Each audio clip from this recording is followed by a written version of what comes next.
Oke, baik pendengar Kardopa, selamat pagi. Selamat pagi juga buat teman-teman kita yang sudah hadir di sini. Yang jelas kita ketemu lagi di spesial program Membangun Generasi Cerdas untuk edisi hari Kamis, tanggal 23 Februari 2023 ya. Sekedar mengingatkan kembali untuk pendengar Kardopa, kalau membangun generasi cerdas kita sudah melakukan untuk kali ini udah ada 9 kali ya. Yang pertama untuk membangun generasi cerdas kita hadir di Pasca Sarjana FISIP USU. GC yang kedua ada di UIN Kampus 4 Tuntungan. MGC yang ketiga kita ada di Unimed, kemudian MGC yang keempat di Universitas Pancabudi, MGC yang kelima di Universitas Prima Indonesia, kemudian MGC yang keenam kita bekerja sama dengan Universitas Dharma Wangsa, MGC yang ketujuh tentunya bekerja sama dengan Universitas Medan Area, MGC yang kedelapan kita bekerja sama dengan FISIP USU, dan MGC yang kesembilan membangun generasi cerdas tentunya kita bekerja sama dengan Fakultas Hukum Universitas Harapan Medan. Boleh kasih tepuk tangan?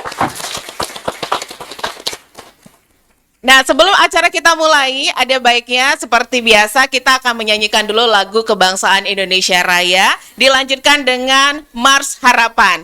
Para tamu undangan dan Bapak yang sudah hadir juga narasumber kita harapkan untuk berdiri sejenak ya Pak ya, untuk menyanyikan lagu Indonesia Raya dilanjutkan dengan Mars Harapan.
Pendidikan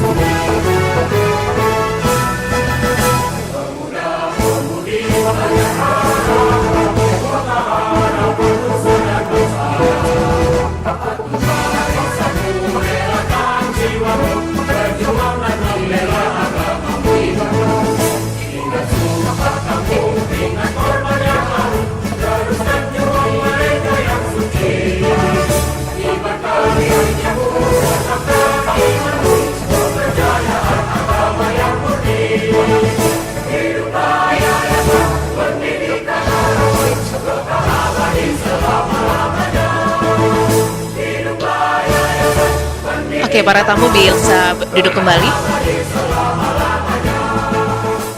Baik pendengar Kardopa, untuk para tamu juga yang sudah hadir di sini, para narasumber, kita lanjut spesial program Membangun Generasi Cerdas. Kali ini kita bekerja sama dengan Fakultas Hukum Universitas Harapan Medan ya.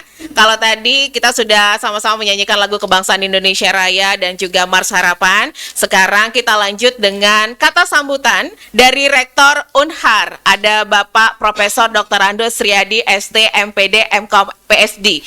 Bapak, waktu kita persilakan, silakan. Bismillahirrahmanirrahim. Assalamualaikum warahmatullahi wabarakatuh. Waalaikumsalam. Selamat pagi, salam sejahtera bagi kita semua.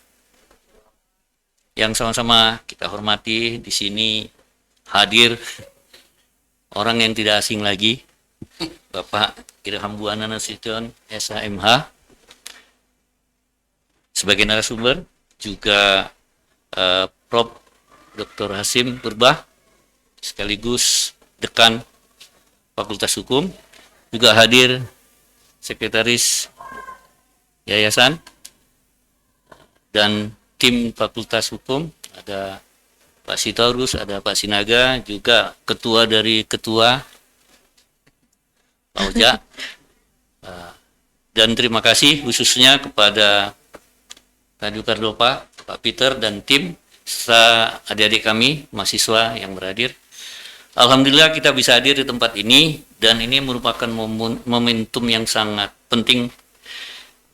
Apalagi dengan tema yang kita lihat di sini memang membangun generasi muda cerdas, bahwa taat hukum generasi cerdas ini dalam berdemokrasi di pemerintahan. Kenapa ini kita katakan penting? Ya namanya juga demokrasi. Perbedaan itu adalah suatu keindahan, tapi dengan berbeda bukan berarti harus bermusuhan, dengan berbeda bukan berarti harus provokasi. Justru perbedaan ini akan menghadirkan suatu pelangi yang akan memberikan kontribusi dari berbagai sudut.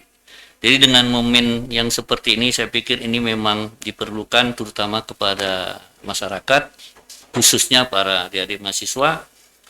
Hanya generasi yang cerdas yang akan mendapatkan dalam pemilihan untuk memilih pemimpin yang cerdas, dan ini akan berkontribusi kepada peningkatan ekonomi masyarakat, hukum dan seterusnya, pada kesejahteraan pada umumnya, yang ujungnya akan mengarah kepada Indonesia yang memang kita citakan. Saya pikir sudah hadir para narasumber yang memang sudah mumpuni di bidangnya.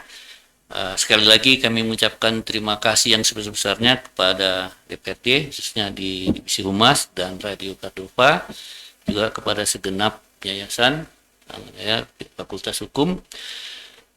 Saya pikir ini ucapan terima kasih yang tulus dari kami. Mudah-mudahan acara ini nanti memberi kontribusi positif dan bermanfaat bagi bangsa dan negara. Billahi taufiq wal hidayah. Assalamualaikum warahmatullahi wabarakatuh. Waalaikumsalam warahmatullahi wabarakatuh. Terima kasih Pak Rektor atas kata sambutannya. Dan di sini juga sudah dihadiri para dekan juga ya Pak, para dosen juga. Terima kasih Bapak sudah hadir di acara kita. Dan sekarang kita akan mulai aja langsung spesial program Membangun Generasi Cerdas dengan tema Taat Hukum Generasi Muda Cerdas Berdemokrasi di Pemilu 2024. Acara akan saya serahkan kepada moderator kita untuk pagi menjelang siang ini ya. Ada moderator kita, saya kenalkan dulu, ada Dharma Sinaga SHMH. Selamat pagi Bang. Selamat pagi Ibu.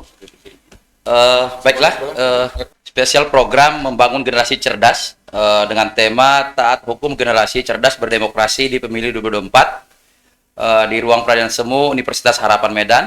Acara ini terselenggara hasil kerjasama DPRD Sumatera Utara, Radio Kardopa 99,4 FM, dan Fakultas Hukum Universitas Harapan Medan.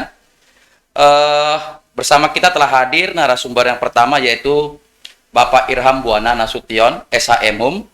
Beliau merupakan Wakil Ketua DPRD Sumatera Utara. Jadi bagi yang orang Medan, Bapak ini pasti tidak asing lagi, karena Bapak ini merupakan anggota legislatif dari Dapil Sumut 1 Medan A. Pasti sebagian mahasiswa ini adalah konstituen dari Bapak Irham Buana.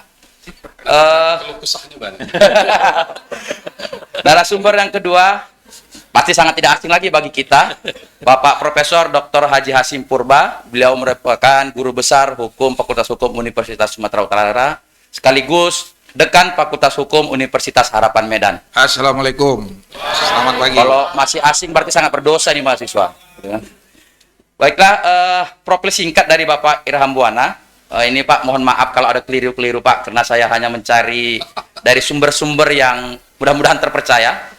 Bapak Irham Buana ini kelahiran Medan 21 April 1969. Beliau sebelum menjadi anggota DPRD pernah menjadi komisioner KPU Provinsi Sumatera Utara. 2 periode Pak ya, 2008 sampai 2013 dan 2013 sampai 2018 walaupun tidak tuntas Pak ya. Oh enggak, 2003, 2008, 2003. Oh ya, menjelang ujung Bapak ini sudah mau terjun, awalnya pelaksana mau jadi ikut dalam kontestan. Jadi ya. Pernah juga menduduki Direktur LBH Iya. Kota Medan. Jadi Bapak ini juga sama seperti kita dulunya belajar ilmu hukum dan aktif dalam aktivis hukum di Kota Medan ini. Pendidikan beliau S1 di Universitas Muhammadiyah Sumatera Utara dan S2 di Universitas Sumatera Utara. Selanjutnya profil dari Bapak Hasim Purba, lahir di Parbutaran 3 Maret tahun 1966. S1, S2, dan S3 ditamatkan dari Universitas Sumatera Utara. Baiklah, kita tidak berpanjang lebar lagi, kita langsung saja pemaparan dari narasumber yang pertama, yaitu Bapak Irham Buana Nasution, SHM Hum. Enggak, Prof Hasim dulu. Oh iya. Oh gitu. Saya Ya, ini penghormatan bagi guru besar. Oh, baik. Boleh. Karena Pak Irhamnya masih S2 dan Prof Hasim guru besar, berarti penghormatan Prof Hasim duluan gitu. Baiklah, kepada Profesor Dr. Haji Hasim Purba SHM Hum, kami persilakan dengan durasi waktu 10 menit untuk pemaparan terkait topik kita ini. Kepada Prof, kami persilakan. Baik. Assalamualaikum warahmatullahi wabarakatuh. Selamat pagi, menjelang siang, salam sejahtera bagi kita semua dan mahasiswa, pimpinan Universitas Harapan Medan, Fakultas Hukum, dan juga pendengar Radio Kardopa yang budiman dimanapun berada. Teristimewa narasumber, saya panggil Adinda kadang-kadang, tapi karena dia wakil ketua DPRD Sumatera Utara, panggil Bapak jadinya. Bapak Irham Buana Nasution SHM. Beliau ini kawan saya di sekolah dulu sama kami, ya. Tapi ketemu lagi di sini sudah menjadi wakil ketua DPRD, ya. Sekolah di mana? Sekolah di USU dulu kami sama, ya. Dan juga moderator saudara Diarma, ya, dan segenap kru dari Radio Kardopa yang kita cintai, Medan. Saya ini diundang Radio Kardopa ini udah beberapa kali, tapi pada hari ini agak lain. Biasanya di studio mereka saya ngomong-ngomong bebas saja begini, tidak di hadapan audiens mahasiswa Fakultas Hukum. Oh, yang usul. Tapi ini di hadapan mahasiswa saya udah lama nggak tatap muka, asik daring aja. Ini langsung ini agak-agak apa juga saya, tapi nggak apa-apa lah. Saya mulai ini bertemu langsung. Topik yang disampaikan ini bagaimana generasi cerdas, ya. Bagaimana juga untuk peningkatan pemahaman hukum, ya. Kemudian juga dalam partisipasi pemilu 2024. Saya pikir ceramah hukumnya tidak terlalu panjang. Saya ingin sampaikan pokok-pokok pikiran, ya. Pertama, Indonesia ini negara hukum, Rechtsstaat, ya. Jadi semua aturannya sudah diatur dalam hukum. Konstitusi kita, Undang-Undang Dasar 45, semua warga negara bersamaan kedudukannya di depan hukum. Oleh karena itu, semua warga negara apapun, termasuk generasi muda, saya ini masih generasi muda, ya. Ya, saya kalau pakai SMA dibilang anak saya bang, katanya pula lagi. Ya, jadi saya masih muda, ya. Jadi generasi muda juga punya hak yang sama, ya. Oleh karena itu pemahaman hukum penting, apalagi bagi mahasiswa Fakultas Hukum. Saya mengatakan ada paling tidak 4 hal yang harus dipahami oleh setiap generasi muda dalam ilmu hukum. Pertama, pengetahuan hukumnya harus bagus, ya. Pengetahuan hukumnya harus bagus. Apalagi anda yang kuliah di Fakultas Hukum, ya. Kalau udah kuliah Fakultas Hukum pasti itu menjadi punyaannya setiap hari. Yang kedua, pemahaman hukumnya. Dipahami nggak apa itu hukum? Aturan-aturan itu, regulasi yang ada di masyarakat, di bangsa ini, ya, baik itu yang dari pusat maupun sampai yang daerah. Pak Irham Buana ini pembuat regulasi di tingkat daerah, banyak perda yang mungkin mereka buat. Saya belum pernah menelitinya ini Pak Irham Buana. Nanti tadi ada tawaran juga ini Pak Muslim ya. Oh, agar Fakultas Hukum Universitas Harapan Medan kerjasama dengan DPRD. Tolong kalian apa? Ya Pak apa? Ini tawaran yang bagus. Tadi malah dibilangnya nggak usah masukkan sekretariat Bang, langsung aja sama saya, antarkan ke kantornya. Iya kan? Nanti kita bikin suatu kegiatan riset kah atau sosialisasi dan diseminasi. Yang ketiga apa itu? Sikap hukum. Nah, perilaku hukumnya bagaimana? Atau sebenarnya behavior law ya. Jadi bagaimana perilaku hukum kita sebagai seorang warga negara, apa Anda mahasiswa, generasi muda atau generasi yang bagaimanapun, sikap hukum ini penting. Bagaimana kita berperilaku hukum itu, bagaimana kita menjadi orang yang taat kepada hukum dan juga kesadaran hukum yang tinggi, ya. Kemudian apa yang lain, pola perilaku hukum kita itu bagaimana? Apakah orang yang memang kita itu mentaati hukum dengan sepenuhnya, ya? Mentaati hukum dengan sepenuhnya. Ini penting, kenapa? Kalau kita kaitkan dengan pemilu, pemilu ini adalah suatu aturan main, mekanisme bernegara di Republik ini. Apakah pemilu legislatif atau pemilu pilpresnya nanti, itu semua mekanisme bernegara. Nggak bisa kita hindari itu. Oleh karena itu, pemahaman aturan-aturan tentang pemilu, dan bagaimana pentingnya aturan itu dipahami, dan bagaimana pentingnya mekanisme pemilu itu dilaksanakan dan hasilnya dilaksanakan, itu perlu dipahami oleh generasi muda. Ya, jangan nanti generasi muda tidak tahu apa-apa tentang pemilu, cuek aja dia.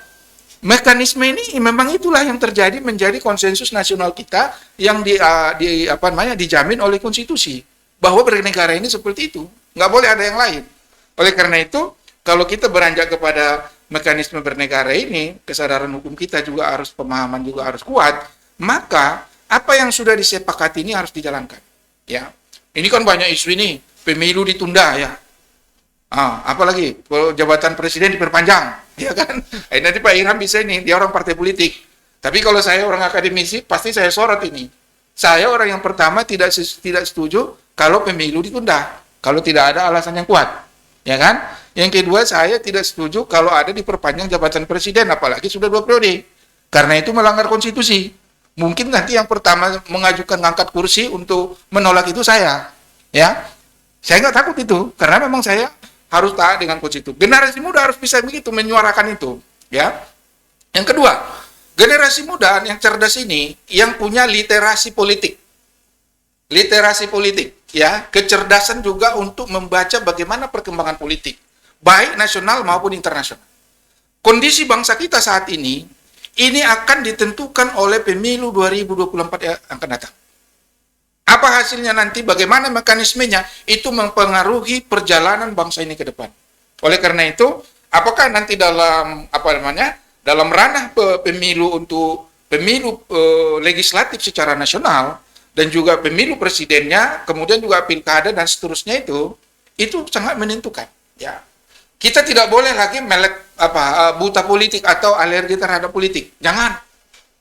Adinda, anak-anak kami semua, generasi muda, menentukan tarif parkir di pajak sore, itu proses politik. Ya kan? Kenapa? Yang menentukan itu kan ada aturannya, Perda, baru peraturan wali kota. Itu kan semua diproses di lembaga politik. Di mana? DPRD. DPRD itu siapa orangnya? Orang-orang partai politik. Saya tidak bisa duduk di sana kecuali saya masuk partai politik dan dicalonkan partai politik dan terpilih dalam pemilu. Segera masuk. Kalau Pak Irham sudah itu jalannya. Saya masih jalan sebagai guru. Sebagai guru ya. Tapi saya berpikir juga kemarin itu, gak banyak yang bisa dibuat akhirnya, Bang Peter. Kayaknya untuk masuk politik juga ini untuk beberapa yang akan datang ini, ya kan?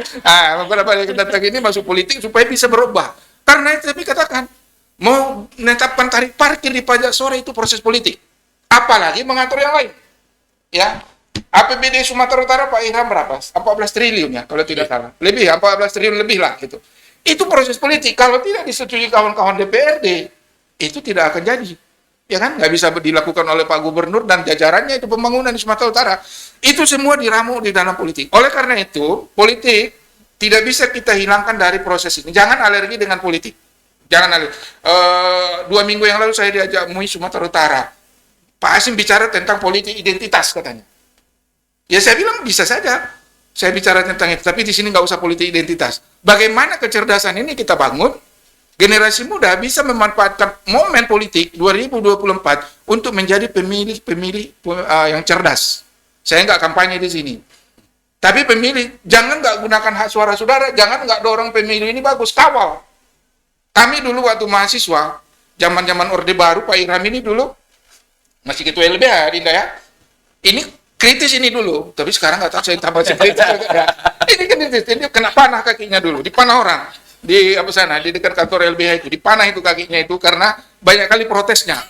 Terhadap pemerintah, terhadap gubernur, terhadap paling ribut dulu kita apa tuh? Kehutanan ya. Masalah hutan dulu, kita ributi dulu. Saya masalah peradilan dengan FKP 61 dulu ya.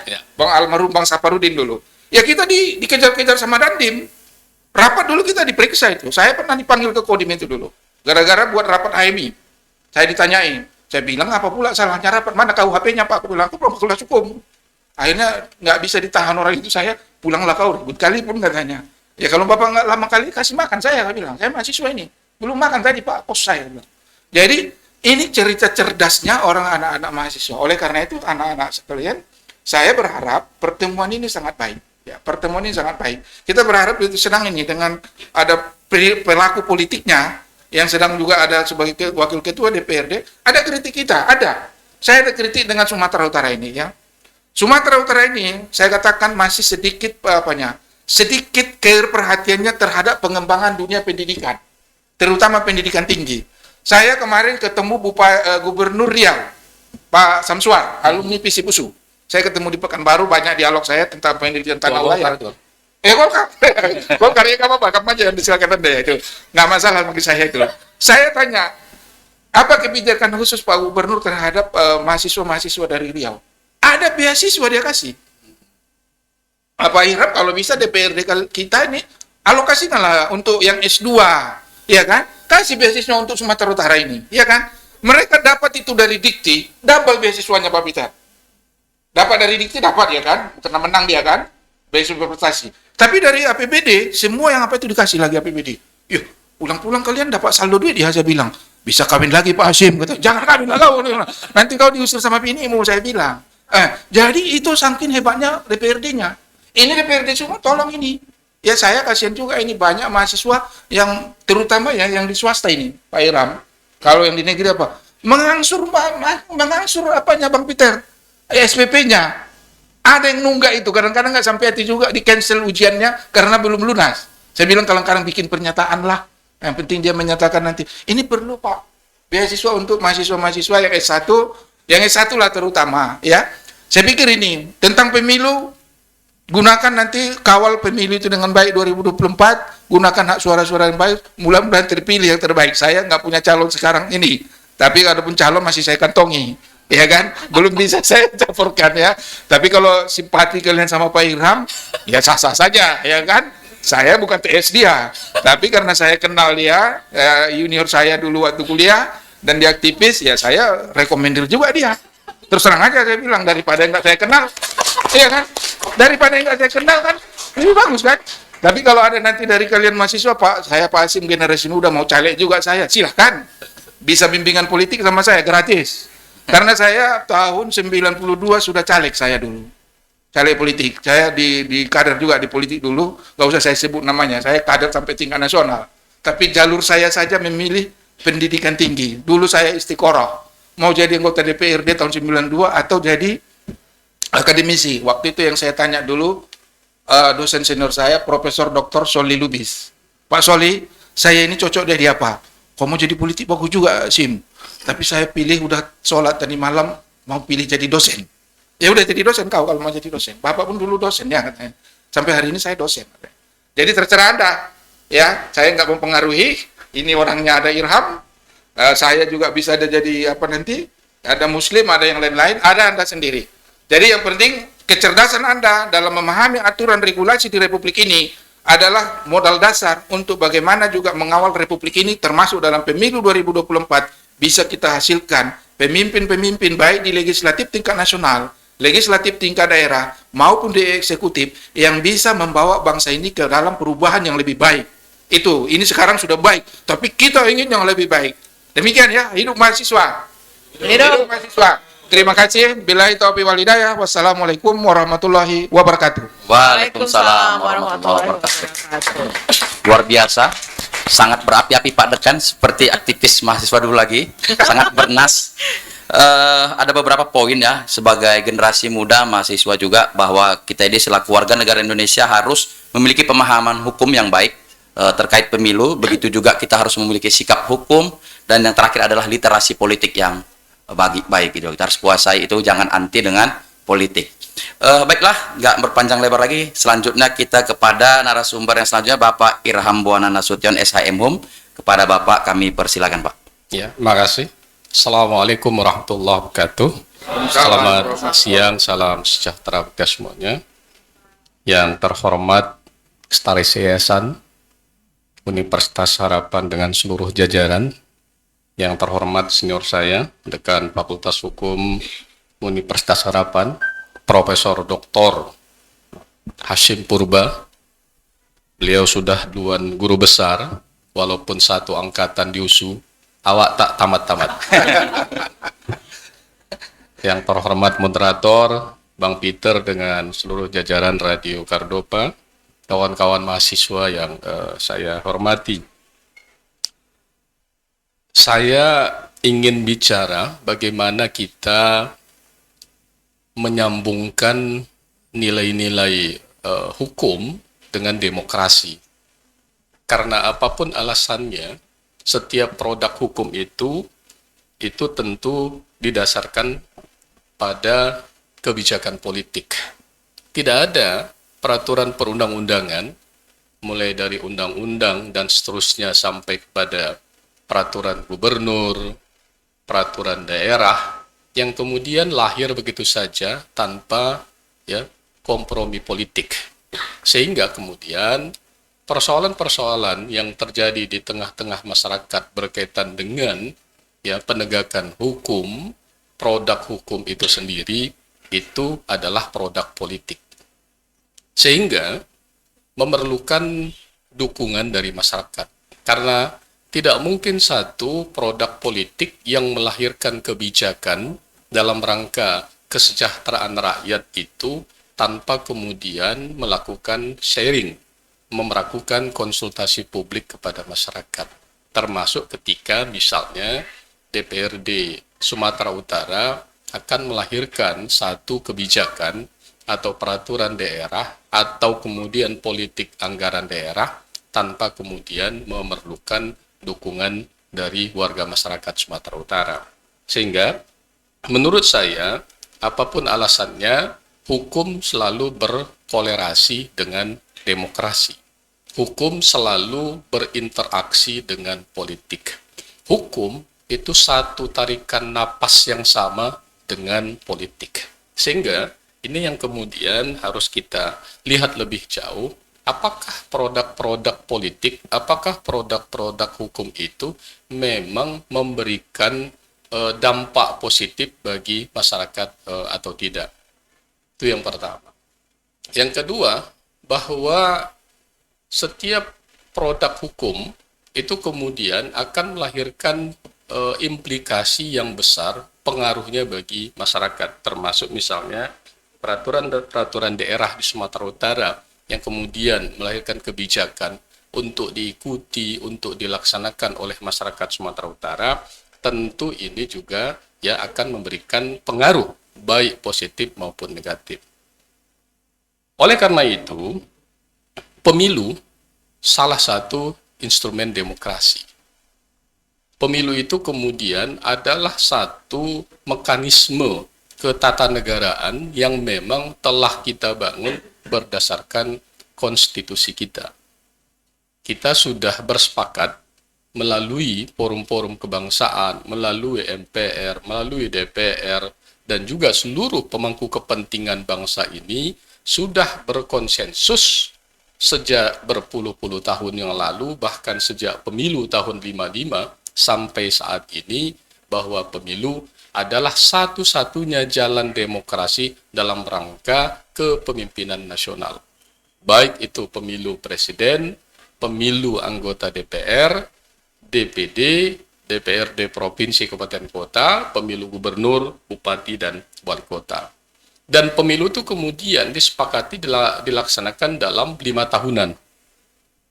Walaupun ada satu catatan menarik bagi kami, pernah sekali dalam sejarah politik di Indonesia, pemilu dilaksanakan itu lebih dari 5 tahun.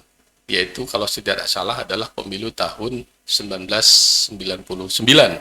Tetapi itu adalah kegentingan yang memaksa.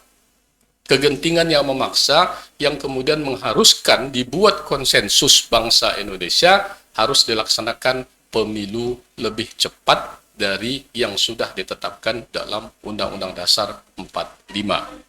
Bahwa kemudian sekarang muncul keinginan, wacana, dorongan dari berbagai kalangan untuk kemudian dilaksanakan perlambatan atau penundaan atau kemudian pertambahan masa jabatan, priorisasi presiden.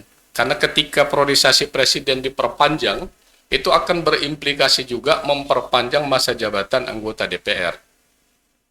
Akan memperpanjang masa jabatan anggota DPD, termasuk juga DPRD provinsi dan DPRD kabupaten kota. Dan tentu ini tidak mungkin kita lakukan, karena akan mencederai proses demokrasi yang sudah terbangun sangat baik ini. Oleh karena itu memang kalau saya ditanya dan saya sudah suarakan termasuk juga di Partai Golkar di mana saya berasal bahwa pemilihan presiden dan pemilu 2024 ini itu sudah harus dilaksanakan. Tidak ada alasan penundaan, tidak ada alasan kegentingan yang memaksa yang membuat pemilu ini harus ditunda. Itu yang pertama. Yang kedua, saya ingin sampaikan juga, ini juga harus menjadi perhatian kita bersama. Sekarang ini, begitu besar, begitu kuat dorongan untuk melakukan perubahan sistem pemilu. Yang sebelumnya sistem pemilu kita sudah pernah kita coba dengan sistem proporsional tertutup. Kemudian kita bangun lagi dengan sistem proporsional setengah terbuka. Dan akhirnya kita mapankan sistem pemilu dengan sistem proporsional terbuka, mendorong sebanyak-banyaknya warga masyarakat, tokoh pemuda, pelajar, mahasiswa untuk kemudian ikut serta dalam pemilu, dan itu kemudian walaupun melahirkan berbagai persoalan-persoalan, tetapi itu adalah pilihan yang paling bijaksana, pilihan yang paling baik. Sekarang ini sedang ada gugatan di Mahkamah Konstitusi menyangkut tentang sistem pemilu 2024 yang akan kemudian didorong kembali menjadi sistem proporsional tertutup. Sistem proporsional tertutup ini tentu akan melemahkan kejuangan demokrasi yang sudah kita bangun 1997, 1998, sampai tahun 2000. Karena apa? Pada saat reformasi 1998 yang dilaksanakan oleh gerakan mahasiswa secara sistematik, secara masif, dan kemudian seluruh wilayah Indonesia. Karena saya termasuk orang yang secara langsung menjadi pelaku utama peristiwa 1998. Saya pelaku utama peristiwa 1998 seperti yang dikatakan oleh Bang Hashim tadi. Apa yang kita lakukan masa itu? Apa yang kita lakukan adalah merubah sistem pemilu. Itu tujuan utama. Akhirnya kemudian itu berhasil kita lakukan. Di mana kemudian sistem kita berubah dari sistem pemilihan partai menjadi sistem pemilihan oleh rakyat. Tapi ini kemudian setelah sekian puluh tahun, ini sudah kita bangun dan jauh lebih baik, ini akan dikembalikan kepada sistem partai politik. Saya sebagai orang partai politik juga tidak bersepakat dengan cara itu. Karena saya dulu kemudian masuk ke ruang-ruang politik, masuk ke ruang-ruang partai politik, itu dalam rangka merubah partai politik itu supaya kemudian ideologinya diperkuat untuk kepentingan rakyat. Sehingga kemudian inilah yang kita akan lakukan tanda petik perlawanan terhadap sistem proporsional tertutup ini, karena itu akan sangat merugikan bukan hanya bagi kader-kader partainya, tapi bagi seluruh masyarakat Indonesia yang kemudian berkeinginan masuk ke ruang-ruang politik praktis. Berapa banyak lembaga-lembaga yang kita lahirkan pasca reformasi?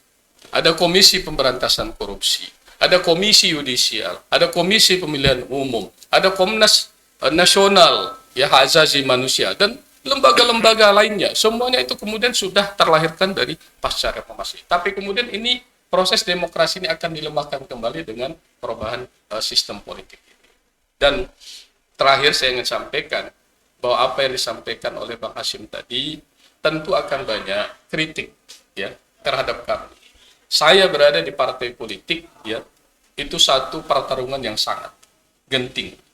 Karena saya 10 tahun menjadi ketua KPU Sumatera Utara, memimpin pemilu dengan berbagai kesulitan yang tinggi, dan saya bekerja dengan sangat independen, tanpa ada gangguan, tanpa ada intervensi yang terjadi pada saat itu, tiba-tiba kemudian masuk ke dalam partai politik dengan sistemnya. Ada pergulatan pemikiran Pak Hashim masa itu. Dan saya bertanya juga ke banyak senior aktivis dan sebagainya. Karena rata-rata kemudian masuk ke partai-partai politik yang masa itu dianggap partai politik rakyat. Tapi saya sendiri masuk di Partai Golkar. Tujuannya apa? Tujuannya agar kemudian ya aktivis-aktivis ini tidak berkumpul di satu partai politik saja. Sehingga kemudian ada upaya perbaikan, ada upaya reformasi, ada upaya untuk kemudian Partai Golkar juga melahirkan kader-kader yang punya ya ideologi yang jelas juga. Sehingga ini yang kemudian saya memilih masuk Partai Golkar dengan harapan kemudian ya kader-kader muda ini juga menjadi bagian dari perubahan itu. Ya, saya pikir itu dari saya. Mudah-mudahan nanti ada kritik yang tajam lah dari kawan-kawan mahasiswa supaya ini menjadi perbaikan bagi kita semuanya. Saya mengundang kawan-kawan mahasiswa yang mau belajar politik di DPRD Sumatera Utara. Sekarang ini di ruangan saya ada 5 orang mahasiswa dari UINSU, dari USU yang belajar politik ya selama mungkin sebulan 2 bulan. Saya ajak mereka ke lapangan langsung melihat bagaimana proses ya sosialisasi reses, sehingga kemudian mereka ada proses pembelajaran yang langsung melihat inilah ternyata tugas-tugas anggota DPRD itu. Tugas anggota DPRD itu tidak mudah. Dari urusan dapur ya warga harus kita urus, sampai urusan halamannya juga harus kita urus. Jadi ini bagian yang bisa saya jelaskan. Terima kasih. Assalamualaikum warahmatullahi wabarakatuh. Waalaikumsalam warahmatullahi wabarakatuh. Ternyata Pak Irham masih ada juga sisa-sisa bahasa aktivisnya, walaupun sudah didominasi suara pejabat. Sudah gaya pejabat ya gitu. Bisa kita ambil beberapa poin dari yang disampaikan Pak Irham Buana. Yang pertama adalah bahwa produk hukum itu selalu bersinggungan dengan kebijakan politik. Itu suatu keniscayaan, dan di sini hukum itu berkorelasi dengan demokrasi dan politik. Dan pemilu itu merupakan mekanisme ketatanegaraan yang rutin kita laksanakan 5 tahun sekali. Dan sepakat dengan Prof. Hashim bahwa pemilu itu harus kita laksanakan kecuali ada suatu hal kegentingan yang memaksa untuk menundanya.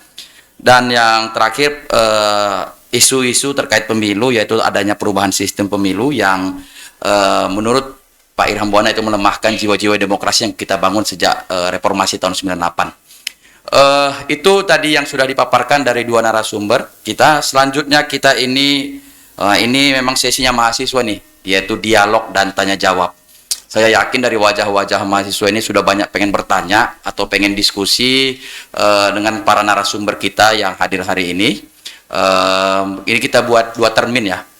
Ini sebelum masuk ke dialog tanya jawab, ya, kita kasih kesempatan, kita break dulu sebentar. Oke. Oke. Jadi kita break dulu nih untuk teman-teman dipersiapkan.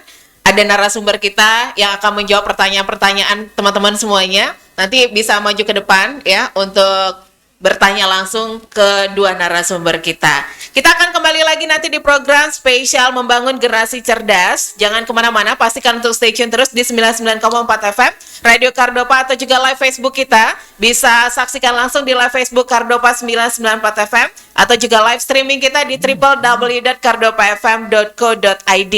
Membangun generasi cerdas dengan tema Taat Hukum Generasi Muda Cerdas Berdemokrasi di Pemilu 2024. Kita akan kembali lagi setelah yang berikut ini.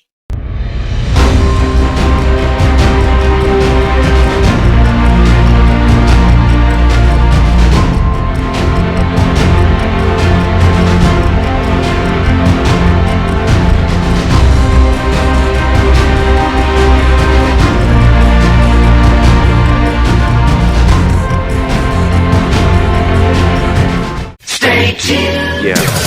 Kardopa. Radio FM. Baik pendengar Kardopa, buat teman-teman mahasiswa juga yang sudah hadir di sini, para narasumber kita yang juga sudah hadir di program spesial Membangun Generasi Cerdas. Ini kembali mengingatkan ya buat teman-teman, kita sudah 9 kali melakukan. Ulang lagi nggak apa-apa ya, biar puas.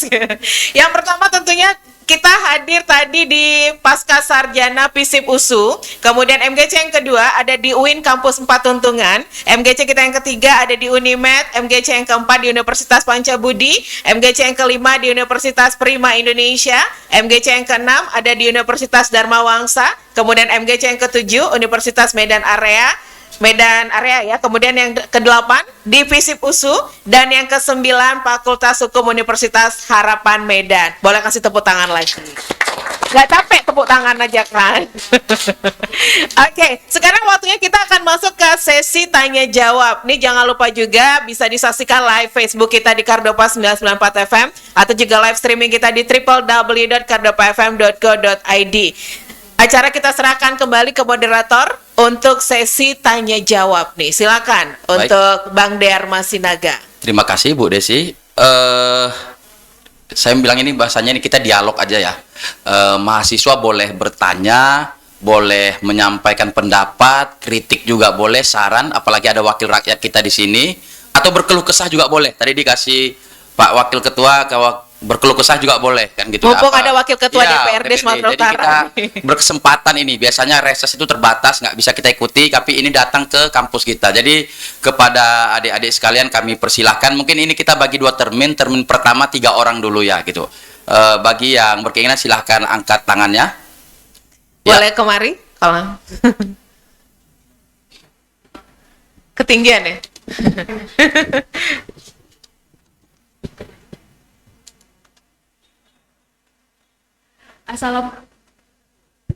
Oke. Assalamualaikum semuanya, selamat pagi. Waalaikumsalam. Salam warahmatullahi wabarakatuh. Yang saya hormati Bapak Dekan Profesor Hasim Purba, dan yang saya hormati Bapak Wakil DPRD Sumatera Utara Bapak Irfan Buana Nasution selaku narasumber hari ini. Dan saya ingin mengucapkan terima kasih kepada Radio Kardopa yang telah memberikan kesempatan bagi kami untuk berada di forum ini. Perkenalkan, nama saya Elza Izara. Saya berasal dari Fakultas Hukum Universitas Harapan Medan. Yang ingin saya tanyakan pada hari ini adalah apa bentuk partisipasi kami yang dapat kami lakukan sebagai mahasiswa untuk melakukan pengawasan dalam pemilu 2024 jika melihat dari asas pemilu kita yang luber jurdil. Terima kasih. Terima kasih. Ada lagi? Yang pertama, nah seperti yang kita tahu, pemilu itu kan untuk khalayak umum ya Pak ya. Diselenggarakan memang untuk masyarakat luas. Kenapa TNI dan Polri itu tidak diberi kesempatan dalam mengikuti upacara pemilu yang diadakan setiap 5 tahun sekali. Yang kedua, pastikan pemerintah menggelontorkan dana untuk pemilu dalam periode 2024 nanti. Kami sebagai masyarakat, selaku masyarakat, ingin mengetahui atau ingin mengetahui dana itu dihabiskan kemana atau digelontorkan kemana. Karena kan kami sebagai masyarakat juga pengen tahu dana itu dihabiskan kemana. Karena seperti yang udah kita tahu dan banyak juga udah nggak jadi rahasia umum lagi Pak. Udah jadi rahasia publik lah mungkin bisa dibilang ya Pak ya.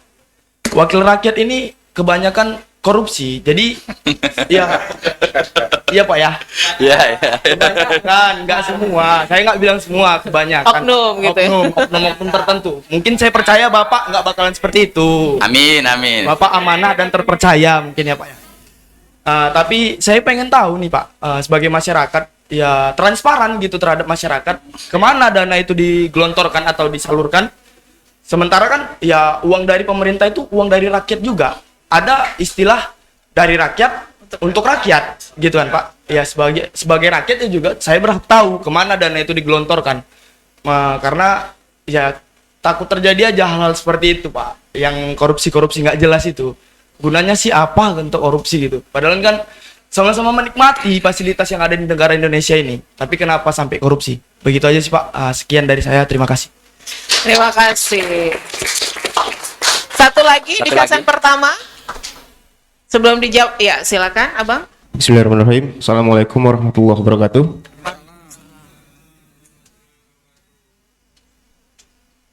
Selamat pagi semuanya. Yang saya hormati Prof. Hasim Purba sebagai dekan kami. Selanjutnya yang saya hormati juga Wakil Ketua DPRD Sumut, Pak Irham Buana. Saya ingin bertanya, sebenarnya ada 2 pertanyaan gitu. Yang pertama, mohon maaf sebelumnya, perkenalkan nama saya Ansarullah. Saya mahasiswa Universitas Harapan Medan di semester 6. Saya ingin bertanya tentang generasi muda yang tadi baru saya baca bahwasanya angka kepekaan politik gitu di generasi muda di era kelahiran dari 2000 hingga 2005 gitu. 2000 hingga 2002 lah karena usianya udah menjadi WNI gitu ya. Sudah dewasa gitu. Karena di usia tersebutlah mereka sudah ditetapkan sebagai rakyat Indonesia gitu. Angka kepekaan politik itu berkurang drastis gitu Pak.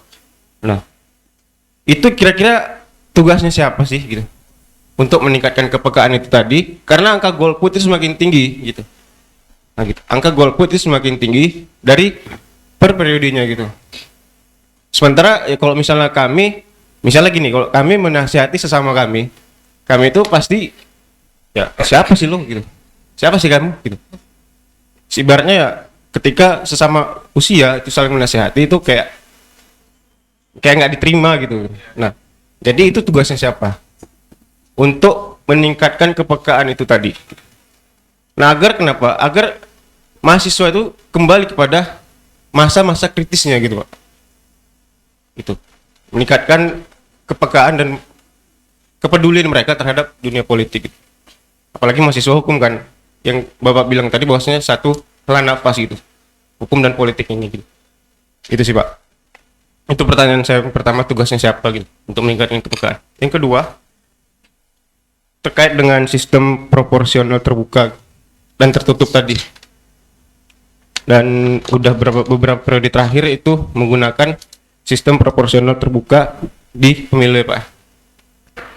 Apabila seandainya gitu Pak, karena kita kan nggak tahu kan situasi politik yang ada di atas gitu Pak. Kira-kira apa sih konsekuensi atau resiko atau dampak lah negatif yang terjadi gitu apabila sistem proporsional tertutup itu dilakukan kembali Pak? Itu sih Pak. Terima kasih Pak. Terima kasih. Boleh kasih tepuk tangan. Ada 3 pertanyaan ya. Ini lumayan kritis pertanyaannya. Yang pertama ini dari Elza Aizara ya. Yang pertanyaannya apa bentuk atau peran partisipasi yang bisa dilakukan oleh mahasiswa ya dalam pemilu demi mencapai asas pemilu yaitu luber dan jurdil.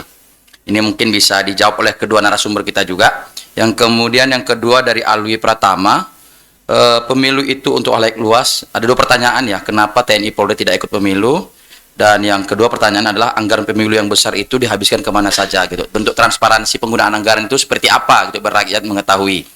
Kemudian yang ketiga dari Ansor ada 2 pertanyaan juga, bahwa berdasarkan data yang didapatkan generasi 2000-an, ini bisa kita sebut generasi Z ini sekarang kan, bukan lagi milenial tapi Gen Z, berkurang drastis kepeduliannya akan pemilu dan ditandai dengan minimnya partisipasi mereka ikut pemilu, banyakan golput itu. Ini mungkin sebagian malas bangun pagi juga ini, bangunnya siang jadi nggak sempat waktunya nih. Yang dari pertanyaannya, peran siapa yang bisa mengajak generasi muda itu akan kepeduliannya dan kepekaan akan politik. Kemudian yang kedua pertanyaan adalah dampak negatif dari sistem proporsional tertutup. Jadi itu 3 pertanyaan, mungkin kita dahulukan dari Prof. Hasim dulu ya, Prof. Hasim atas 3 pertanyaan tersebut. Pada Prof. Hasim kami persilakan. Baik, terima kasih. Pertanyaannya ini saya tak sangka tadi muncul pertanyaan begini. Ya kan, sampai mau transparansi anggaran pemilu. Ngeri kalian ini, Bah. Iya kan, nanti tahu KPK ditangkap. Ya kan? Apa bentuk partisipasi mahasiswa dalam pemilu tahun 2024? Ya kan? Banyak sekali bentuknya. Saya nggak tahu, entah ada kalian ini yang sudah anggota apa PPK ya, pencatat pemilu apa itu? Ada. Itu bisa diikuti secara formal, ya kan? Di luar formalnya bisa menjadi pemantau pemilu. Saya pemilu tahun setelah reformasi pernah ikut jadi pemantau pemilu, ya. Tapi independen. Saya cari sendiri dananya. Ya, saya nggak mau didanai waktu itu karena nanti nggak independen. Saya cari sendiri dananya untuk Sumatera Utara. Saya nggak ingat tuh pemilu habis reformasi 99, terus pemilu tahun berapa lagi? 2004 ya. Itu saya ambil diatur dalam undang-undang pemilu pemantau. Mahasiswa bisa melakukan ini, ya, melakukan ini. Dan saya berharap mahasiswa jangan diam dong. Melakukan ini, ya, pemantau pemilu. Kemudian bisa juga secara formal nanti jadi saksi di TPS itu. Jangan diam aja di rumah, nengok gadget aja segala macam. Orang sudah di TPS, dicuri orang, dicucui orang kartu itu, nggak ada pemantauan di situ. Jadi saksi, tawarkan jadi saksi. Saya dulu jadi relawan untuk memantau dulu, ya. Boleh mahasiswa, boleh. Itu bahagian daripada tanggung jawab sebagai warga negara yang baik. Sebagai generasi cerdas, ya, generasi mahasiswa. Kemudian apalagi tadi pertanyaan dari saudara Alwin, ya, pemilu untuk kalangan TNI dan Polri. Ya, memang undang-undang TNI dan undang-undang kepolisian negara Republik Indonesia mengharuskan mereka untuk independen, tidak ikut dalam pemilu. Kenapa? Kalau nanti orang itu ikut pemilu, nanti ada polisi partai X gitu kan, nggak enak nanti kan. Nanti kalau di luar partainya itu ditangkapi, ya kan? Atau TNI partai G, bukan Golkar maksudnya ya. Nanti partai U dihajarnya, ya kan? Jangan. Makanya TNI dan Polri itu adalah alat negara, bukan alat kekuasaan. Ya, maka dia independen, mengawal. Siapa yang menang di pemilu itu dia harus dukung, hormati. Dan dia mengawal pemilu itu, ya. Undang-undangnya seperti itu. Karena kalau nanti itu diikut Polri ataupun TNI berpolitik, itu berbahaya negara ini. Karena mereka punya kekuasaan di bidang pertahanan dan keamanan masyarakat, ya. Jadi ini berbahaya. Jadi itu saya sependapat tetap aja dipertahankan itu. Tapi kalau keluarganya boleh, ya. Kemudian dana pemilu, ya, ngeri bunga nih. Dana pemilu paling besar tahun ini 2024, 76,6 miliar. Triliun, mahal, triliun. Kalau kalian belikan itu kerupuk jange, nggak muat Universitas Harapan ini. Mungkin sampai ke Padang Bulan kalian susunlah kerupuk jange semua. Dana yang 76 miliar itu. Ya, apalagi kalau kalian belikan onde-onde.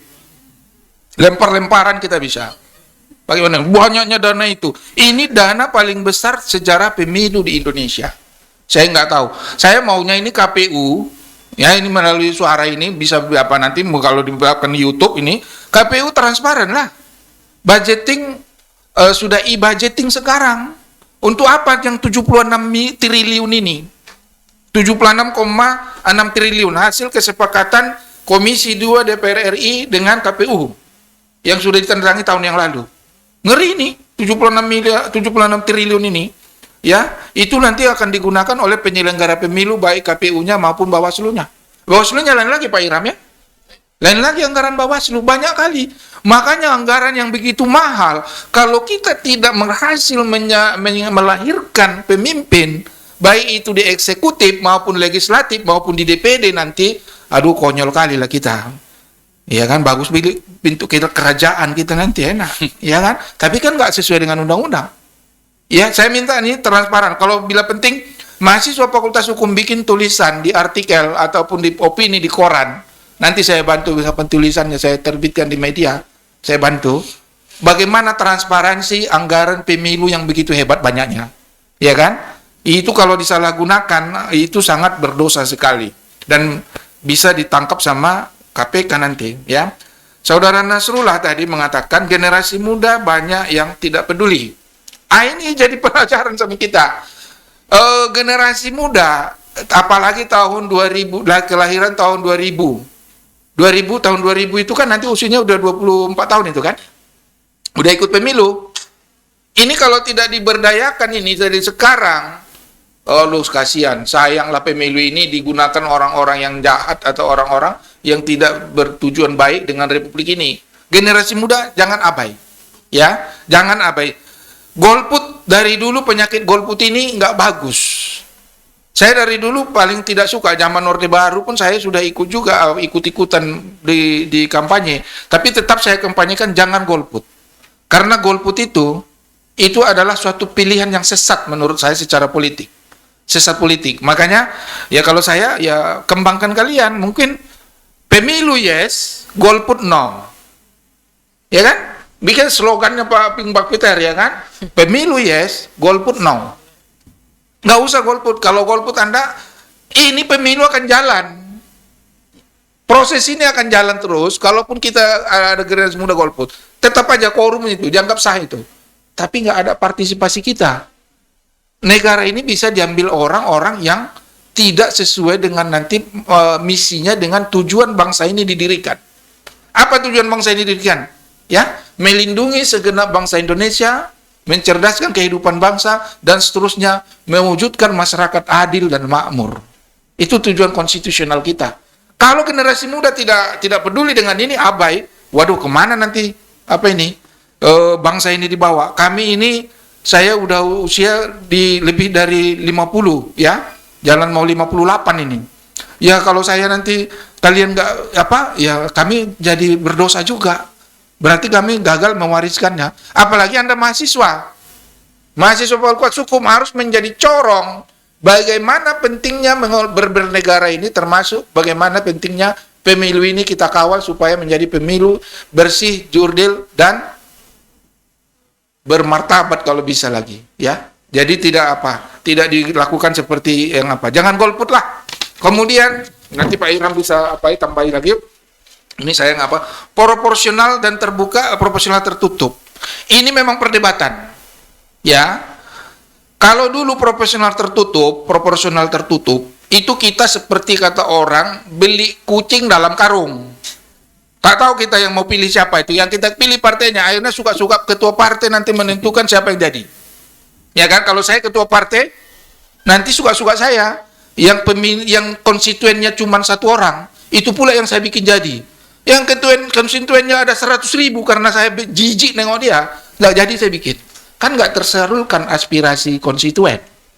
Tapi kalau terbuka, Bapak Ibu boleh pilih. Ada calon, misalnya Pak Ilham calon, kalau nanti si Andi calon, itu bisa Anda pilih langsung namanya. Maka terbuka. Jadi pilihan ini memang kita dari dulu sudah melalui tahapan-tahapan proses perubahan. Tapi menurut saya, kalaupun ada wacana yang mengatakan pemilu tertutup, proporsional tertutup, saya lebih mendukung proporsional terbuka. Karena saya akan tahu kemana suara saya itu di DPR pusat ini yang kupilih, di dapil saya. Untuk DPRD provinsi, partai ini, orangnya ini yang saya pilih. Untuk DPRD kabupaten atau kota, partai ini yang saya pilih, tapi orangnya si ini. DPD udah jelas, itu orangnya kan. Nah, Pilpres juga udah, tapi saya lebih cenderung terbuka itu. Dan sekarang masih terbuka ya Pak Ilham ya. Kondisi undang-undangnya masih terbuka. Banyak juga partai-partai saya dengar yang menolak itu kalau dibuat tertutup. Mungkin dia masih reformis pemikirannya, belum balik kepada yang ortodoks ya. Saya pikir itu dari saya. Tugas partai politik juga mencerdaskan kehidupan bangsa dan mendidik masyarakat supaya melek politik. Kalau makin banyak orang golput, yang salah juga ikut dosanya itu partai politik. Ya, partai politik juga berdosa, nanti dituntut di neraka itu. Berarti kau tidak melakukan waktu itu tugas-tugas sebagai pendidikan politik kepada masyarakat. Kami akademisi sudah saya sampaikan. Ini kan dicatat malaikat ini. Pak Hasim tanggal sekian difasilitasi Radio Kardopa udah menyampaikan ini kepada masyarakat. Datang malaikat, udahlah kau udah dibebaskan kau masuk surga lah kau katanya. Masuk surga saya gara-gara ini. Ini amal ibadah. Ya, amal ibadah ini mencerdaskan dua bangsa. Saya pikir itu aja moderator dari saya. Baik. Terima kasih. Terima kasih Prof. Hasim. Langsung aja kita lanjutkan tanggapan dari Bapak Ilham Buwana Nasution. Bapak kami persilakan. Ya, Saya dulu ketika Direktur LBH Medan dan hampir setiap hari demonstrasi di jalan 97 sampai terakhir saya memimpin aksi 99, lebih kurang 10.000 petani ke kantor Gubernur Sumatera Utara. Salah satu yang kita tuntut adalah perubahan kebijakan. Perubahan kebijakan yang pro rakyat, yang kemudian bisa rakyat menikmati perubahan itu. Termasuk kita berdemonstrasi dalam rangka merubah sistem pemilu. Karena pada masa itu sistem pemilu kita menganut sistem sentralistik, di mana seluruh kepentingan rakyat, seluruh kepentingan pemilih, dan seluruh hasil pemilu dikembalikan kepada partai politik. Termasuk ketika yang saya sebutkan tadi, sistem proporsional tertutup. Sistem proporsional tertutup adalah di satu sisi dia lebih sederhana. Yang kedua, meminimalkan anggaran. Anggaran mungkin lebih efisien karena surat suara lebih kecil. Kemudian konflik horizontal pada banyak kasus mungkin bisa dihindarkan. Tetapi kemudian mengurung ya hak rakyat untuk memilih ya calonnya, baik itu calon DPR dan seterusnya sampai ke DPRD kabupaten kota. Yang kedua, mengurangi ya hak masyarakat untuk berpartisipasi dalam politik. Yang setiap orang sebetulnya, seperti dikatakan Bang Hasim tadi, punya dukungan 10.000, 20.000, yang berminat kemudian menjadi calon anggota legislatif, semakin kemudian akan berkurang. Yang berikutnya, saya hampir bisa pastikan ketika proporsional tertutup ini diberlakukan, tingkat partisipasi pasti rendah. Tingkat partisipasi pemilih mengunjungi TPS itu akan sangat rendah. Karena tidak ada yang kemudian punya semangat bersamaan dari seluruh calon anggota legislatif untuk menyuarakan pentingnya pemilu. Dan akhirnya kemudian kekuasaan itu berada di partai politik. Itulah ya kelemahan dari sistem proporsional tertutup. Kalau kemudian sistem proporsional terbuka diberlakukan, ya pernah dalam pemilu 2009 yang lalu ketika masih menjabat sebagai ketua KPU, nama, nomor urut, gambar caleg itu kita cantumkan di surat suara. Artinya orang tidak hanya memilih nama, tapi dia kenal calegnya. Dan itu jauh lebih aman. Karena kemudian ketika proporsional terbuka dilakukan, orang bisa memilih 3 pilihan. Memilih gambar partai itu sah, berarti suara diserahkan kepada partai. Memilih caleg itu sah, suara diserahkan ke calegnya. Memilih gambar partai dan caleg itu sah, suara diserahkan kepada calegnya. Jadi ada pilihan-pilihan, tapi kalau kemudian hanya memilih tanda gambar partai, maka kemudian yang punya kekuasaan penuh itu adalah pimpinan partai politik pada tiap tingkatan. Dan saya menolak sistem itu karena saya bagian dari orang yang melahirkan sistem proporsional terbuka untuk mendorong semakin tingginya partisipasi rakyat untuk ikut dalam pemilu. Apa partisipasi yang bisa kita lakukan? Saya ini sebetulnya dulu adalah masyarakat sipil. Kalau dalam bahasa dulu kami namanya demonstran. Dan kita demonstrasi melawan kekuasaan, menentang segala kesewenang-wenangan itu tidak ada urusan-urusan politik. Ya demo-demo saja. Ya jalan-jalan saja. Tidak ada kemudian yang mendanai demo itu. Tidak ada. Itu karena memang dorongan kita masa itu 97 sampai 99 kita perlu perubahan, harus dilawan. Makanya kemudian pasca 99 lahirlah lembaga-lembaga politik yang saya sebut tadi. Salah satunya adalah Komisi Pemilihan Umum. KPU itu adalah salah satu lembaga politik hasil reformasi. Masa itu termasuk mungkin Bang Hasim, ratusan kawan-kawan aktivis kita kompromikan bersama. Pasca rejim Orde Baru, ini mau kemana dibawa ini perjuangan ini? Lawan sudah tumbang. Mau dibawa kemana? Semua serba bingung.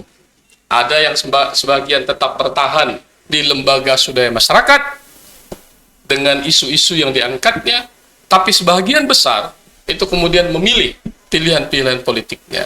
Ada yang masuk partai politik, ada yang menjadi ketua Komnas HAM, ada yang kemudian saya memilih menjadi Komisi Pemilihan Umum. Itu salah satu partisipasi yang bisa kita lakukan dalam rangka ya ikut dalam pemilihan umum. Saya menjadi ketua KPU itu sangat muda, umur 30 tahun. Selama 10 tahun saya memimpin KPU, dan kemudian kawan-kawan mahasiswa masa itu saya berdayakan. Kalau tidak percaya coba cek. Saya berdayakan kawan-kawan mahasiswa itu pertama menjadi penyelenggara pemilu. Saya ajak sebanyak-banyaknya kawan mahasiswa, mulai dari HMI, PMII, PMKRI, apalagi GMKI, yang lain-lain, KNPI. Ayo kita sama-sama menjadi penyelenggara pemilu. Makanya pada saat itu 2003, 2013 penyelenggara pemilu itu hampir 70% anak muda. Hampir 70% anak muda. Mereka menjadi penyelenggara pemilu di tingkat kabupaten kota, menjadi Bawaslu, menjadi PPK tadi, panitia pemilihan kecamatan, menjadi panitia pemilihan kelurahan, menjadi panitia di tingkat TPS. Dan akhirnya ada yang kemudian kita dorong menjadi pemantau. Menjadi pemantau juga adalah bagian dari partisipasi. Saya bagian dari yang awalnya 99, pemilu 99, saya adalah pemantau. Kalau kawan-kawan pernah tahu Anfel, ya Anfel itu masa itu didirikan oleh Todung Mulia Lubis. Kita LBH bagian dari itu. Kita menjadi pemantau. Sah. Atau kemudian menjadi saksi di TPS, atau menjadi relawan di luar TPS. Banyak hal yang bisa dilakukan. Kemarin saya dorong kawan-kawan, ya ini sedang seleksi penyelenggara pemilu. PPK sudah selesai. PPS sudah selesai. Bulan Mei ini dimulai seleksi KPU Provinsi, Bawaslu Provinsi, kemudian masuk KPU Kabupaten Kota. Ayo kawan-kawan yang memenuhi syarat dari usia, pengalaman untuk menjadi penyelenggara pemilu. Itu bagian dari partisipasi kita. Ya. Jadi kawan-kawan mahasiswa bukan harus menunggu di kampus. Saya harus jujur katakan, saya ini anak kampung. Saya anak Deli Tua, lahir besar di Deli Tua. Saya dalam usia 23 tahun, saya sudah ketua senat. Dari ketua senat saya keluar, kemudian saya menjadi volunteer di LBH Medan. Menjadi volunteer di LBH Medan, akhirnya menjadi direktur LBH Medan. Itulah. Dan bukan semudah kita kemudian hari ini kita bilang A menjadi A. Itu akan kita tunggu hasilnya 10-20 tahun yang akan datang. Jadi tata kelolalah diri sendiri mulai hari ini. Apa yang mau kita capai umur 40 tahun. Saya orang yang sangat percaya pada perencanaan hidup. Sehingga setiap langkah saya rencanakan. Tidak bisa simsalabim langsung jadi. Hanya Allah yang bisa katakan kun fayakun, jadilah lalu jadi. Tidak bisa, kita harus rencanakan hidup kita. Itu satu hal. Yang kedua, ini bagian dari transparansi anggaran. Ya, transparansi anggaran, benar kata Bang Hasim, pemilu kali ini memang pemilu terbesar, kolosal dengan anggaran 76 triliun. Tapi kawan-kawan yakinlah bahwa anggaran itu bukan kemudian dilihat begitu saja. Kenapa? Anggaran 76 triliun itulah yang kemudian menjadi anggaran pemilu di tingkat nasional, mulai dari logistiknya, ya, sampai kemudian anggaran KPU Sumutnya, KPU Provinsinya, KPU Kabupaten Kotanya, PPK-nya, PPS-nya, petugasnya di TPS. Itulah kemudian menjadi satu anggaran yang besar. Kalau kita lihat total anggaran, memang besar. Kalau total anggaran. Dan tentu mereka tidak akan main-main dalam soal anggaran. Banyak contoh kasus yang ketika kemudian kita permainkan anggaran ini. Banyak contoh kasus. Pengalaman saya mengelola anggaran pemilu di Sumatera Utara. Anggaran Pilgubsu tahun 2013 itu lebih kurang 400 miliar. Jangan kawan-kawan bayangkan mudah mengelola anggaran ini. Tidak mudah. Apalagi kita dari masyarakat sipil yang tak paham-paham soal anggaran. Makanya saya masa itu didampingi oleh namanya BPKP. BPKP inilah yang secara internal ya mengawasi anggaran. sehingga kemudian kita bisa lebih terencana. Dan kawan-kawan boleh juga ya untuk minta ke KPU Sumut. Saya dulu begitu, saya buka akses itu. Minta ke KPU Sumut, anggaran pemilu KPU Sumut itu berapa? Untuk logistiknya berapa? Untuk penyelenggaranya berapa? Untuk pemantaunya berapa? Itu bisa. Gitu. Bisa diminta. Gitu.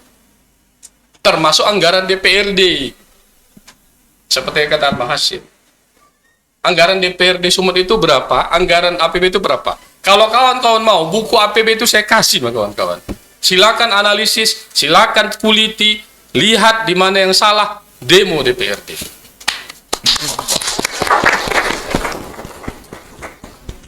Karena memang ya menjadi politisi ini nggak mudah. Kenapa? Godaan banyak. Periode yang lalu anggota DPRD Sumut 100 orang diperiksa KPK. Bahkan 54 orang sudah menjalani pendidikan Sekolah. Apa kita masih mengulangi hal seperti itu lagi? Saya berkomitmen tidak. Karena apa? Saya salah satu pendiri Forum Indonesia Transparansi Anggaran Sumatera Utara. Saya salah satu pendirinya. Yang kalau kawan-kawan nanti mau magang juga di situ, saya persilakan. Di Fitra itu, menganalisis anggaran APBD provinsi, kabupaten kota, bahkan kawan-kawan boleh menjadi ya narasumbernya. Saya salah satu pendirinya. Saya salah satu juga pendiri Kontras Sumut. Kalau kawan-kawan mau ya belajar tentang asasi manusia, tentang bagaimana investigasi terhadap pelanggaran HAM, saya rekomendasikan ke Kontras Sumut. Silakan. Gitu. Silakan lah. Sehingga ruang ini kita buka. Jangan, makanya saya bilang, jangan kawan-kawan mahasiswa berdiam diri di kampus. Carilah jalan kemanapun. Kalau saya, jujur saya katakan, saya bisa kuliah karena diri saya. Kalau berharap pada orang tua, tidak. Orang tua sudah lepaskan, tamat SMA, kalau mau kuliah, kerjakan. Saya cari jalan saya. Makanya itu yang saya katakan, ya kembali ke anggaran tadi, itu boleh dibuka. Kalau mau buka anggaran APBD, di ruangan saya ada. Saya kasih nanti bukunya, kawan-kawan analisis, oh ini anggaran DPRD, ini gaji DPRD, nampak semua di situ. Ini untuk anggaran bansos, ini untuk apa? Semua nampak di situ. Dan salah satu pesan tadi dari Bang Hasim, saya ingat, sepengetahuan saya sebelum ini, sebetulnya ada anggaran beasiswa untuk mahasiswa kurang mampu. Ada anggaran beasiswa itu. Saya nggak tahu lah di prodi ini, apakah itu masih tercantum ya, atau tidak ya. Tetapi pengetahuan saya ada anggaran beasiswa. Tetapi memang saya sekarang ini saya di tiap-tiap sekolah, tapi saya utamakan sekolah swasta nih. Di sekolah swasta, saya sudah jalan hampir seminggu ini, tiap sekolah saya kasih beasiswa mandiri dari saya, ya gratis uang sekolah selama 1 tahun. Tapi itu memang saya prioritaskan bagi mereka-mereka yang kurang mampu, ini akan berlanjut terus, dan itu tentu berasal dari uang pribadi. Tidak mungkin kita berharap lagi dari ya dari mana-mana, dari uang pribadi. Harapannya itu menjadi stimulan saja, penyemangat saja agar mereka bisa terus bersekolah begitu. Kemudian apa lagi tadi? Sudah saya jawab lah semuanya. Terima kasih. Udah terjawab semua Pak. Kendala waktu Bang, mungkin kita tidak bisa menerima pertanyaan lagi. Langsung kesimpulan moderator nih. Baiklah, memang kendala waktu dan semangat pertanyaan dari mahasiswa tadi butuhkan jawaban yang sangat panjang juga. Sampai kita dengar curhatan dari Pak Irham Buana cukup seru. Saya juga terpana gitu, karena saya juga dulu jadi aktivis baru setengahnya aja nggak nyampe apa yang dilakukan Pak Irham Buana gitu. Saya kira kesimpulan bisa kita ambil bahwa menjadi generasi muda sebagai mahasiswa kita harus peduli, aktif, banyak belajar tentang pemilu, politik, hukum. Kita harus lebih bisa lagi, apalagi bagi mahasiswa Fakultas Hukum yang notabene mempelajari pasti tentang pemilu, politik, itu kita terlepas dari pelajaran itu juga yang kita pelajari, lebih peduli, dan banyak hal-hal yang bisa dikembangkan untuk partisipasi kita dalam pesta demokrasi pemilu di 2024. Yang paling utama adalah kemauan kita. Penyakit generasi muda sekarang ini adalah terlalu lalai dengan waktu main game online dan dengan gadgetnya gitu. Kebanyakan di kamar, bisa setengah hari di kamar, itu membuang waktu. Marilah kita menjadi mahasiswa yang aktif, peduli, dan lebih cerdas, banyak belajar. Saya kira itu yang bisa saya simpulkan. Saya sebagai moderator mungkin di sana sini banyak hilap. Terima kasih sekali lagi saya ucapkan kepada para narasumber, kepada Bapak Wakil Ketua DPRD. Sekali lagi saya sebutkan, Bapak ini adalah Wakil Ketua DPRD dari fraksi Partai Golkar, Dapil Sumut 1. Bukan kampanye, saya hanya menjelaskan asal-usul beliau gitu. Jadi mungkin sebagian dari sini adalah konstituen beliau gitu. Masyarakat Medan A ya, Medan apa ya. Jadi begitu, saya selaku moderator mengundurkan diri. Billahi taufiq wal hidayah. Assalamualaikum warahmatullahi wabarakatuh. Terima kasih untuk Bang Derma Sinaga sebagai moderator kita siang hari ini. Acara akan segera berakhir. Aku pengen tanya dulu ke teman-teman, puas dengan jawaban narasumber, terutama Wakil Ketua DPRD kita. Puas kah? Lebih kencang biar Pak Irham senang nih. Puas nggak? Kalau nggak puas, bisa dibicarakan baik-baik nanti ya Pak ya. Kalau mau datang ke kantor DPRD, dipersilakan tuh sama Pak Irham tentunya.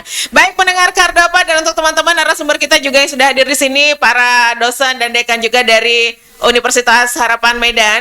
Acara akan segera kita akhiri untuk spesial program Membangun Generasi Cerdas dengan tema kita hari ini, dengan taat hukum generasi muda cerdas berdemokrasi di Pemilu 2024. Tentunya kita harus menjadi pemilih yang cerdas ya buat teman-teman ya. Jangan sampai golput lagi di 2024 nanti. Kita harus pamit dulu. Yang jelas sampai ketemu tentunya di program spesial Dialog Membangun Generasi Cerdas. Untuk selanjutnya di mana Pak Peter? Oh belum. Tunggu informasi dari Pak Peter selanjutnya ya. Tapi ini acara akan tetap berlangsung ya Pak ya, untuk program yang sangat luar biasa sekali Membangun Generasi Cerdas. Saya Desi harus pamit. Terima kasih untuk yang sudah menyaksikan kita di live Facebook Kardopa 994 FM, atau juga live streaming kita di www.kardopafm.co.id. Mahasiswa, yo! Hidup mahasiswa, yo! Hidup mahasiswa, yo!